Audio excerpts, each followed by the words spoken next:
talking about the AI and looking at the African youth.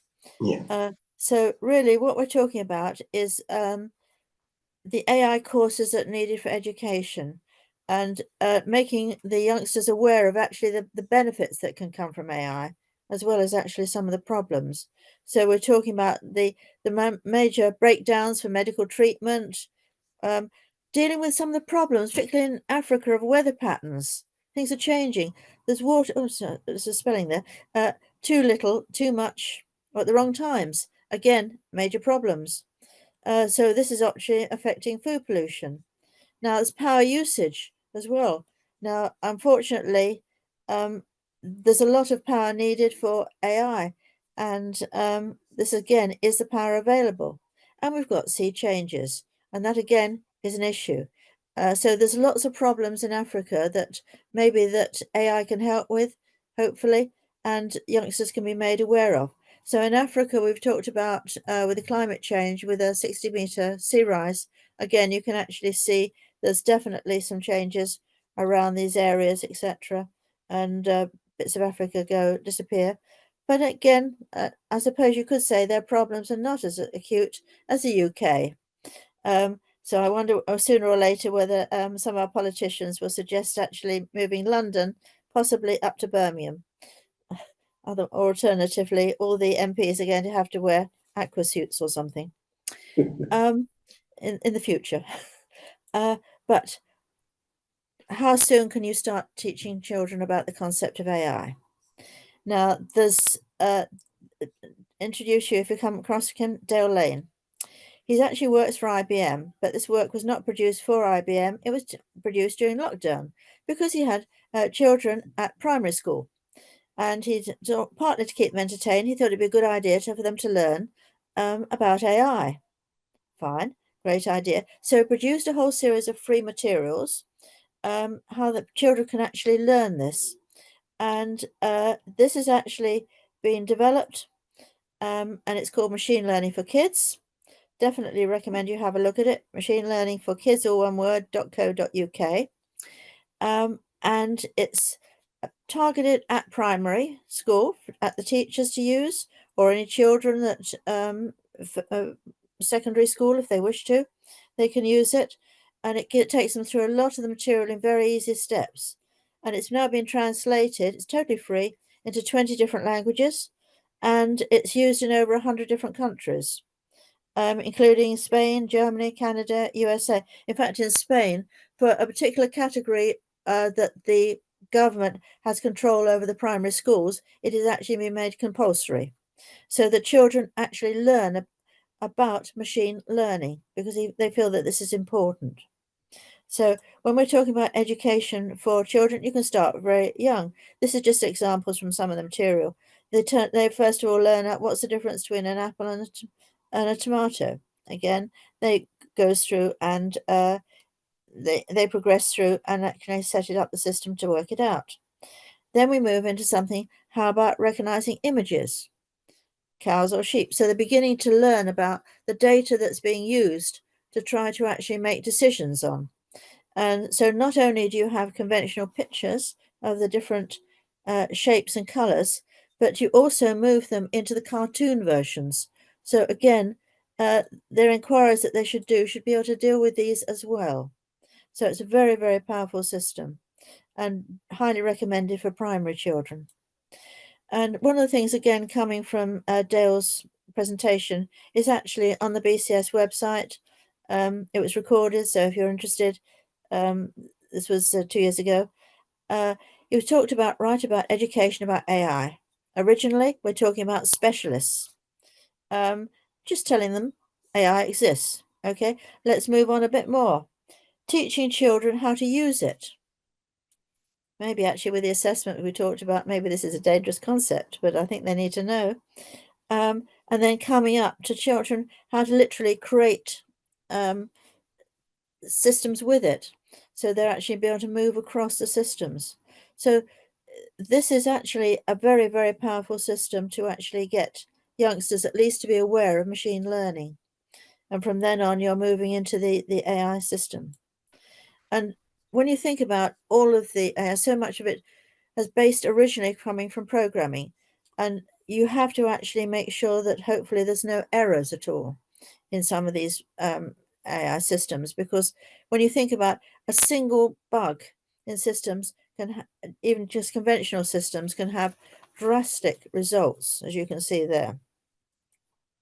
When we're talking about the specifications, now, one thing is when you're using ChatGPT or something else is how you actually phrase your question. Now, again, when you've got specifications, you have to be very careful what you're asking for. And also, it's been brought up again, check the answers. And again, this is rather a well-known example that the result for a question about getting how to make the cheese stay on your pizzas. Stick to pizza better if they use non-toxic glue. Okay, but maybe that was something that would need to be checked out. Now, when we talked about non-repeatability of AI, now this is actually an example. Again, there's a talk that's recorded, and this is Ian Hughes is the chair of the Animation and Games specialist group, and he did a talk for the Bournemouth Natural Science Society. And he thought, oh, well, I'll just actually set up and find out what they would come up as to generate a logo for this one. And that makes a lot of sense. And then he with exactly the same request, you get a different answer. Very different. Different shape, different context, very different, rather, shall we say, more imaginary natural history. So again, youngsters, whether they're actually at primary or going on through the university, has got to realize this idea of non-repeatability could come up. They've got to understand, as it's been picked up, how current is the information? How accurate are they? Again, a well-known example from the States, where actually I think it was a lawyer took before the judge and quoted some particular cases, having actually used sort of AI system to actually find out what were relevant cases. And the judge was furious because, in fact, the data was out of date. And, they should have actually checked it through. Now, future students need to be aware of the benefits, but also that potential limitation. Now, when we're talking about the future needs of students, the specification of the accuracy of problems to be considered, the currency of the material that was actually put into it. Now, just as Neil has been talking about the ethical issues, the ethical dimensions, very important. Also, you've got the impact on employment.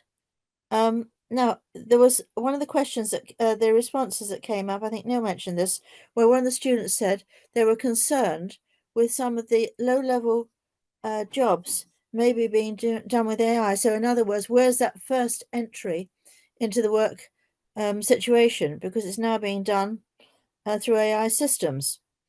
So maybe this is going to be more difficult for youngsters to actually get into paid jobs. Now, validation of results, well, garbage in, garbage out. It was mentioned about standards and legislation. So a lot of discussion about that at the moment. But let's come back and start thinking a little bit more about potentially issues to do with Africa. Africa, as James has pointed out, is a very large country or continent rather, with a lot of different countries, and within each country you've got lots of different types of situations. Again, as Linda picked up, from your slum situation to your very expensive millionaire type situation. So what about the students themselves? Should we talk about personalizing the teaching methods and contents? Now, with AI, you could actually change your basic teaching material to actually work out the preferred learning methods of the children individually. You could take into account their prior knowledge. You could predict the future personal needs that they would need within the areas that they live in. Now, there's a college in London, boarding school in London, which also takes day pupils, that they're now teaching the science subjects through AI with no teacher. They have a technician there to deal with any technical problems, but the students literally are on a one-to-one with the software system. So this is one that we're hoping to have a talk about this on the e-learning, especially very contentious, but very interesting to see how successful it is. But when we're thinking about people that are wanting to learn things where there's no teachers available, maybe this is something to be seriously considered. What about, we talked about the teaching material, when they come from different areas.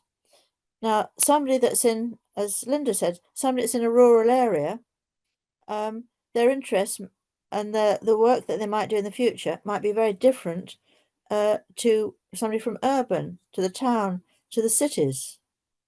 So you've got a whole variety of variations.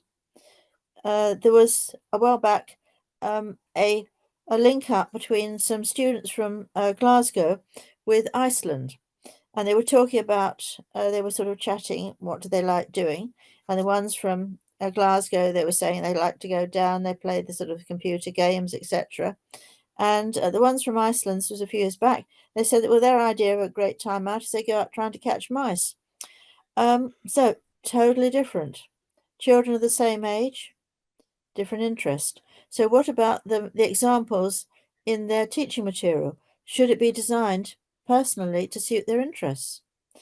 We've got global needs, climate changes, etc., relevant current and future applications.